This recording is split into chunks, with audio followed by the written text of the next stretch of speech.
الجمال ده، ايه الحلاوه دي، يا عيني يا عيني على الفراخ المشويه اللي لسه جايه من بره. تعالوا بقى كده نحطها في طبق التقديم بتاعنا. ده ممكن بقى تقومي جايه حاطاه كده في نص السفره. حطي بقى كده الفراخ. بسم الله الرحمن الرحيم.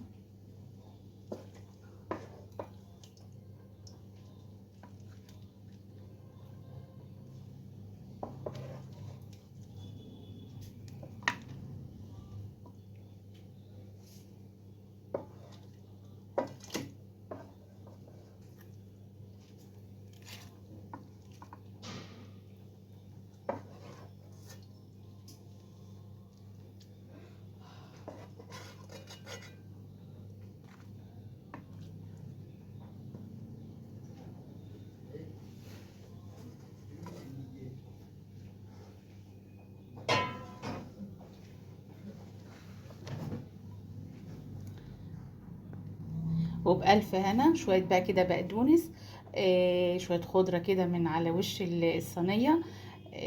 لو عجبكم بقى الفيديو يا ريت اللايك والاشتراك عشان يوصل لكم كل جديد. وبألف هنا، والسلام عليكم ورحمة الله وبركاته.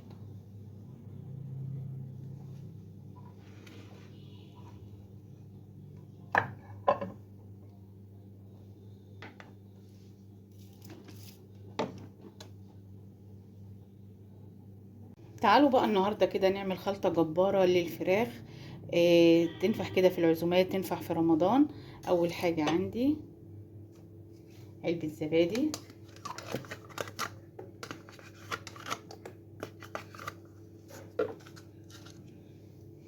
عندي خل، معلقتين خل كده، معلقتين زيت،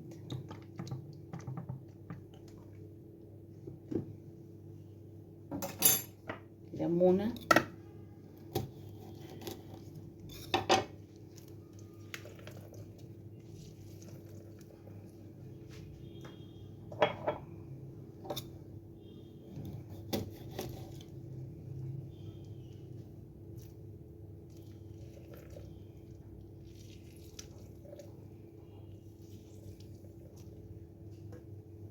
عندي بقى البهارات، عندي بصل بودر، كاري، كركم. يبقى بصل بودر وكاري وكركم، بهارات فراخ،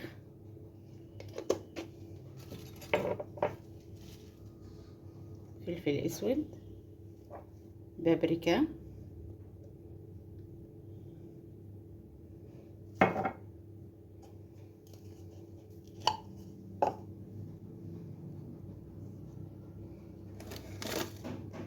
معلقتين ملح كده كبار، واقلب كله كده.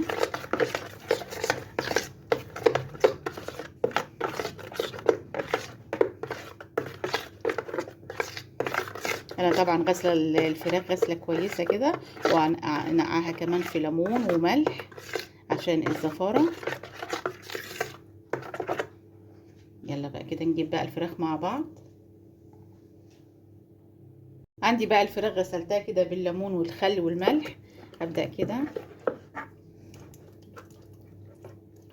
من جوه ومن بره كده.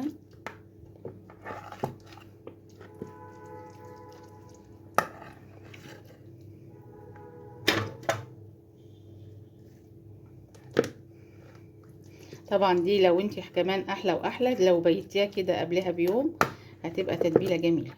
لو عندك بقى عزومه ولا حاجه كده في رمضان ان شاء الله، كل سنه وانتم طيبين، تعمليها كده من بالليل وتسيبيها في التتبيله دي، هتبقى احلى فراخ مشويه.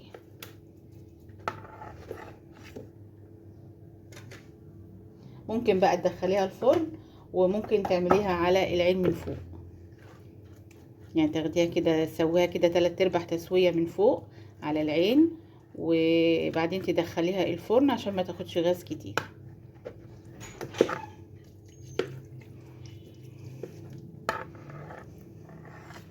ده كده تنفع بقى تشرفك كده في العزومات. ورمضان اللهم بلغنا رمضان، رمضان داخل علينا اهوت.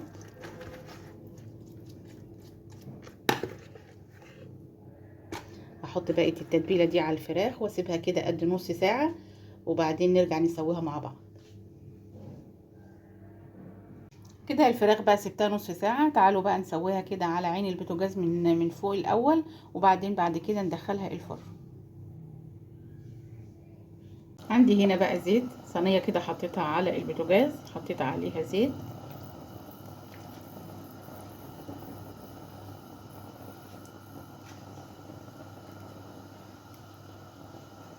هبدأ كده احط الفراخ بتاعتي.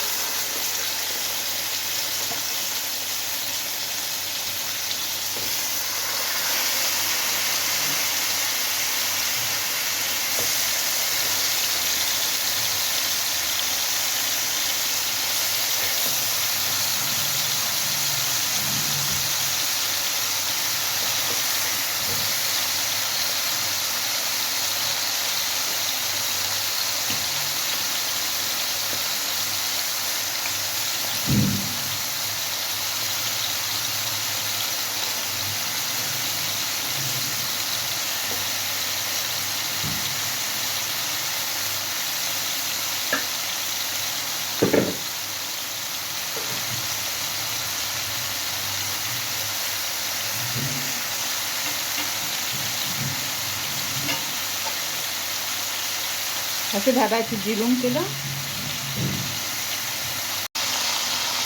كده احمرت بقى، هحط لها كوبايه ميه واسيبها بقى ايه تستوي.